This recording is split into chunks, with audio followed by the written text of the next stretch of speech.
This week, we're hearing from advocates of various issues on what they hope to see from the state legislature this session. Earlier, we heard from advocates for children's issues and business concerns. Tonight, environmental issues. And joining us is Sandy Barr, director of the Grand Canyon chapter of the Sierra Club, and Vanya Guevara, advocacy and political director for Chispa, Arizona, which fights for environmental progress in the Hispanic community. Well, it's good to have you both here. Thank you so much for joining us. Sandy, we'll start with you. Legislative priorities. What you got? Yeah, we announced them today, and our legislative priorities is we want the legislature to act on climate and address clean energy and help facilitate it, not erect roadblocks. We want real action on water, including limits on groundwater pumping in rural areas, protection of rivers, keeping them flowing, and protection of the water quality as well. And we'd also like to see them pass an environmental justice bill, something that will require them to look at the disparate impact that pollution, climate, other things have on people of color. I would imagine that the environmental justice aspect, big for Chispa. Yes, absolutely. For environmental justice, it just essentially means that we want to have the same right to healthy environments and clean air as any other parts of the city. As we know, climate change disproportionately impacts communities of color, and so we just want our bills to get heard. We want the opportunity to exercise our democracy and have the bills that we feel will directly impact our communities be heard at the legislature. If I'm a lawmaker, give me the pitch.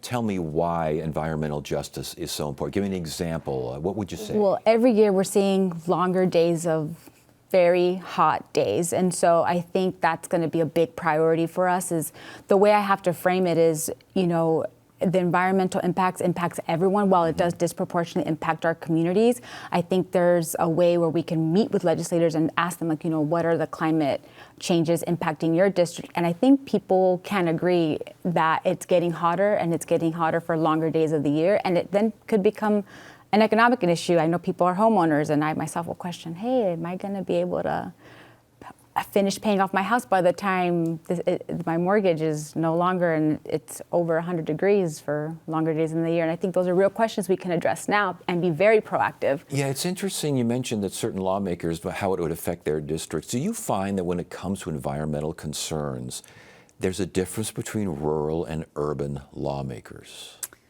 To some degree on certain issues, certainly on water, we've seen a lot of that. There's a little bit more bipartisan concern about water from some rural lawmakers because, you know, they are starting to see the impacts. The land is subsiding.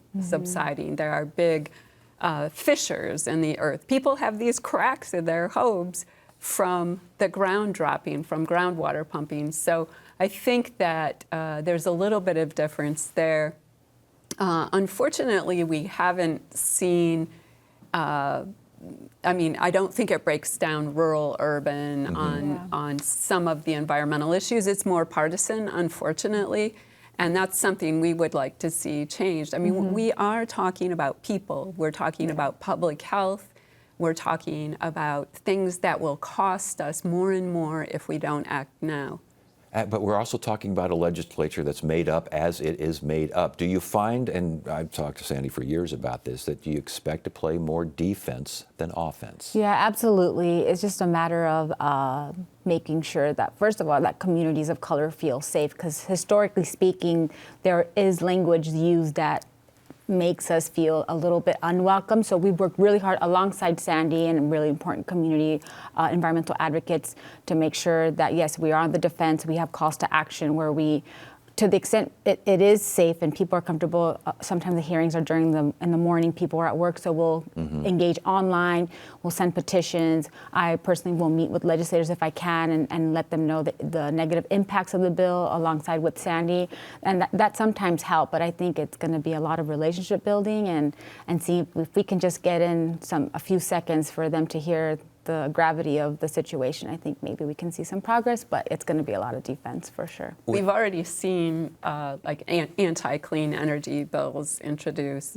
There was one last year, it got introduced again to try and block wind power generation. We saw a lot of anti-solar measures last year. We expect to see some of those again. It will be defense, but we are asking and we are challenging the chairs of those committees to actually hear some of these positive bills, and even if they don't pass them, to actually listen to people. I mean, that would be a nice change. I was going to say the viability of everything, climate change in particular, but water, everything that you'd like to see. The viability of getting something done with this legislature made up as it is. I mean, it sounds to me like just listen to us and we'll take it from there. Yeah, exactly. Because, well, having a conversation is the beginning. And one of the issues we want to really elevate this session is extreme heat, because it is killing people, it is making people sick, and it is costing us all a lot. And we would like to see the legislature, they don't even have to say the words climate change if they don't want to, but, you know, invest in our communities, because it's about our future and about lives. Vanya, last word on this. Just invest in people, invest in climate. We need to be proactive because we see what's happening in California, and we have an opportunity now to be proactive, and so that's my hope and wish for this upcoming legislative session. Vanya Guevara and Sandy Barr, good to have you both here. Thanks so much for joining us. Thank you. Great to be here.